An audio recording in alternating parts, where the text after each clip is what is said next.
नमस्कार। आज हम हरियाणा विधवा पेंशन योजना पर बात कर रहे हैं और खासतौर पर जून 25 की जो किस्त है उस पर ध्यान देंगे।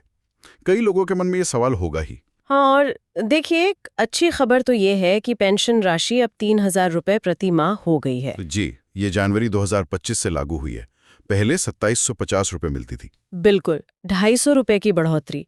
सुनने में शायद बहुत ज्यादा ना लगे, पर कई परिवारों के लिए ये जरूर मददगार होगी। हाँ बिल्कुल, ये एक जरूरी सहारा है। तो आज का बड़ा सवाल यही है कि जून 2025 की ये बढ़ी हुई पेंशन ये खाते में कब आएगी। हाँ, तो और आज हम इसी पर थोड़ी बात करेंगे।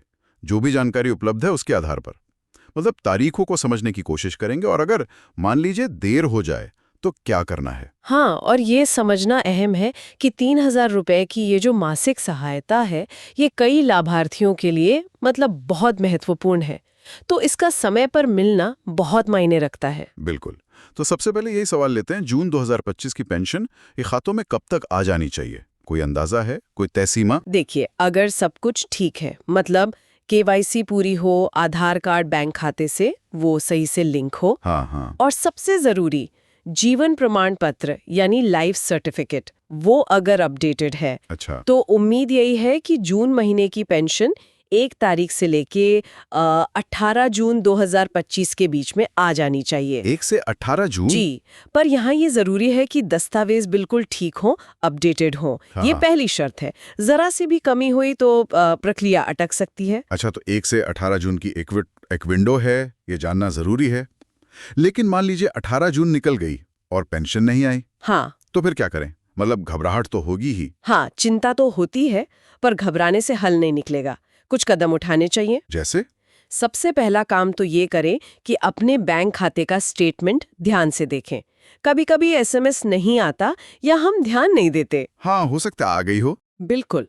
और अगर स्टेटमेंट में भी पेंशन नहीं दिख रही, तब दूसरा कदम है हरियाणा सरकार का, जो समाज कल्याण विभाग का पोर्टल है pension.socialjusticehy.gov.in। Okay, pension.socialjusticehy.gov.in। हाँ, इस पर जाकर अपनी पेंशन का स्टेटस ऑनलाइन देख सकते हैं, वहां से कुछ पता चल सकता है। और अगर मान लीजिए पोर्टल से भी कुछ साफ ना हो, या शायद सभी के लिए पोर्टल इस्तेमाल करना आसान ना हो गांव वगैरह में। हाँ, ये भी एक बात है। पोर्टल पर जानकारी तो है, पर शायद इस्तेमाल करने में दिक्कत आए। तो अगर पोर्टल से बात न बने, तो तीसरा और शायद सबसे सही तरीका है अपने नज़दीकी CSC मतलब कॉमन सर्विस सेंटर जाएं। हाँ, CSC सेंटर्स तो काफी जगह हैं। जी, वहाँ जो लोग होते हैं वो मदद कर सकते हैं। और अगर वहाँ से भी समाधान ना मिले, तो फिर अपने जिले के सामाजिक न्याय विभाग के ऑफिस में जाएं। सीधे विभाग के ऑफिस में। ठीक है, समझ गया। तो ये तो हुई कि देर होने पर क्या करें, पर यह सोचना भी जरूरी है कि ये देर होती ही क्यों है। क्या कुछ आम गलतियां हैं जिनसे पेंशन रुक सकती है, ताकि लोग पहले से सावधान रहें? हाँ बिल्कुल, कुछ मुख्य कारण हैं और अक्सर वही होते हैं। इन पे ध्यान देना चाहिए। बताइए। सबसे आम वजह है जीवन प्रमाण पत्र, वो समय पर जमा ना करना। अच्छा, लाइफ सर्टिफिकेट। हाँ, ये हर साल जमा करना होता है। ये सिर्फ मतलब फॉर्मेलिटी नहीं है। इससे विभाग पक्का करता है कि पेंशन सही व्यक्ति को ही मिल रही है, जो जीवित है। सही बात है। और दूसरी बड़ी वजह है आधार कार्ड का बैंक खाते से ठीक से लिंक ना होना। अब पैसा सीधे डीबीटी से आता है खाते में, हाँ, डायरेक्ट बेनिफिट ट्रांसफर।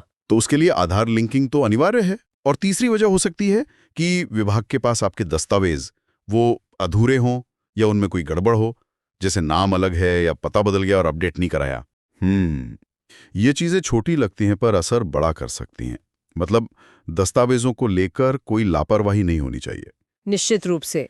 और ये बात समझनी होगी कि इन्हीं बुनियादी चीजों को नजरअंदाज करने से ही अक्सर पेंशन रुकने जैसी परेशानी होती है।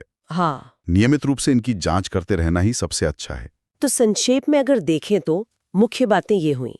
हरियाणा विधवा पेंशन अब 3,000 रुपए महीना है। जी। जून 2025 की किस्त 1 से 18 तारीख के बीच आने की उम्मीद है, अगर सारे कागजात ठीक हैं। हाँ बिल्कुल।